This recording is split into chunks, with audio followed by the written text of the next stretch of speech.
Judulnya peringatan Maulid Nabi. Yang kamu peringati apa ini? Nabi Muhammad kan takdim. Lah kok begini? Ihana. Orang itu suruh belajar nyisir rambut dulu. Jadi orang itu, Pak, saya nggak panggil kiai Anda, inti belajar cara nyisir rambut, cara merawat badan, biar nggak serem inti, Segitu aja sudah, iya.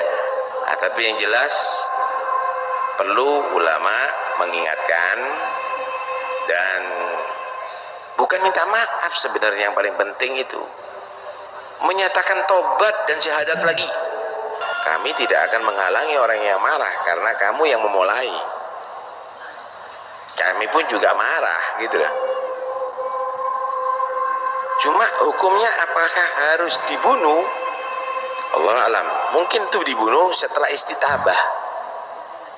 Hukumnya apakah harus dibunuh? Allah alam. Mungkin tuh dibunuh setelah istitabah. Assalamualaikum warahmatullahi ta'ala wabarakatuh. Kali ini saya akan menjelaskan bagaimana agama itu seharusnya diposisikan, bagaimana agama itu seharusnya dipandang, dan bagaimana seharusnya agama itu menjadi. Tetapi sebelum membahas masalah ini, saya mohon kepada teman-teman, karena yang akan saya bahas ini berkaitan dengan ceramahnya Habib Taufik. Maka siapapun yang berkomentar, tolong ketika ada komentar pek topek fik tofik, itu sebenarnya pek topek itu untuk saya atau untuk Habib Taufik, mengingat saya dan Habib Taufik itu memiliki nama yang sama, yaitu sama-sama bernama Taufik. Artinya saya tidak bisa memilah apakah teman-teman itu setuju dengan saya atau setuju dengan Habib Taufik. Maka harus diperjelas itu untuk Habib Taufik As-Segaf atau untuk Taufik yang saya bukan siapa-siapa ini, bukan Habib, bukan As-Segaf juga. Nah, untuk mengetahui bagaimana seharusnya agama itu diposisikan, marilah kita merujuk langsung pada sumber yang paling otentik dari Islam, yaitu Al-Quran. Ketika Allah Subhanahu wa Ta'ala bercerita atau memberikan informasi kepada malaikat bahwa Allah menciptakan seorang khalifah di muka bumi, inni ja'ilun fil ardi khalifah, malaikat kemudian bertanya, qalu ataj'alu fiha may yufsidu fiha wa yasfiku dima wa nahnu nusabbihu bihamdika wa nuqaddisu lak.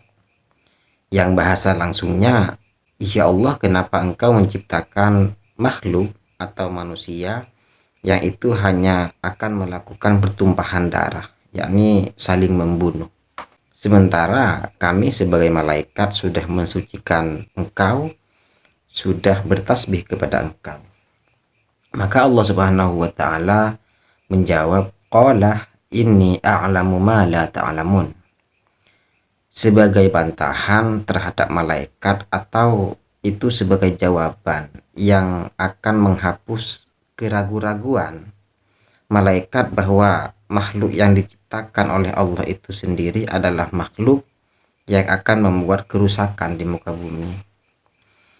Nah, maka bagi saya agama itu seharusnya dijadikan atau diposisikan sebagai penghapus dari seluruh keraguan yang berasal dari malaikat bahwa manusia itu akan membuat kerusakan di muka bumi, bahwa manusia itu akan menjadi saling penumpah darah di antara sesama manusia. Artinya jangan kemudian menjadikan agama sebagai sesuatu yang menjustifikasi pertumpahan darah di antara manusia. Karena itulah saya merasa heran terhadap sebagian umat Islam yang mengaku membela agama tetapi justru membenarkan apa yang selama ini menjadi kekhawatiran para malaikat, yakni wayasfiku dima. Seharusnya kalau membela agama, ya seharusnya jadikan agama itu sebagai penghapus apa yang selama ini menjadi keraguan atau kebimbangan dari para malaikat terhadap manusia ini. Dengan cara apa? Jadikan agama sebagai pembela manusia. Jadi simpelnya gini, agama itu seharusnya diposisikan sebagai aturan, sebagai sesuatu yang diturunkan oleh Allah untuk kemudian melindungi manusia, untuk kemudian melindungi nyawa manusia. Jangan dibalik, jangan kemudian agama itu menjadi sesuatu yang menjustifikasi pembunuhan terhadap manusia. Karena ini sudah keluar dari substansi utama dari agama itu diturunkan. Di dalam diri manusia itu sudah terkandung dua hal, yakni akal dan hati. Dengan akal manusia itu bisa membedakan mana yang benar, mana yang salah, mana yang jahat, mana yang tidak. Dengan akal manusia itu sudah bisa mengetahui bahwa membunuh itu adalah buruk. Dengan akal manusia itu mengetahui bahwa mencuri itu adalah tidak baik. Begitu juga hati. Dengan hati manusia punya rasa kasih sayang. Dengan hati manusia punya rasa cinta. Dengan hati manusia punya rasa belas kasihan terhadap sesama. Maka gabungan antara akal dengan hati sudah memungkinkan manusia itu punya nilai-nilai kemanusiaan, punya pri kemanusiaan terhadap manusia lainnya. Maka bagi saya sangat ironi, orang sudah punya akal, orang sudah punya hati, orang sudah beragama. Tiga komponen ini sudah lengkap dalam diri manusia, kok bisa-bisanya manusia itu menjadi jahat? Ini kan bukan berarti agama itu yang salah, tidak, tetapi ada kesalahan di dalam diri manusia di dalam memposisikan agama.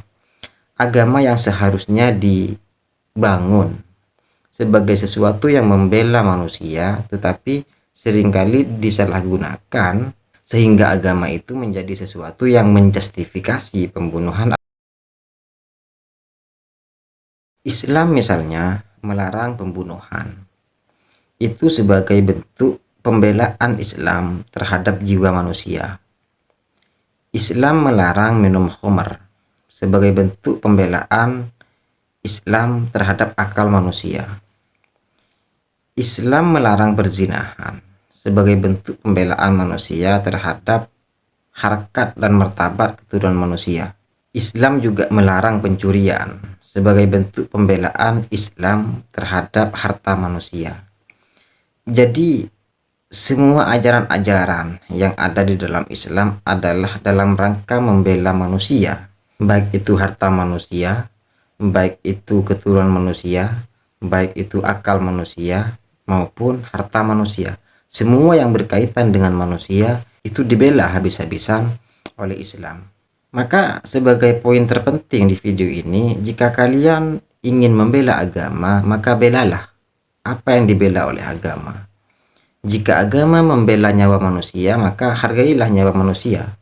Jangan dikit-dikit berfatwa membunuh, dikit-dikit fatwa membunuh. Seperti Ustadz Idrus Romli misalnya yang mengatakan bahwa semua orang kafir itu harbi. Dan sekian dari saya, semoga video ini bermanfaat. Assalamualaikum warahmatullahi taala wabarakatuh.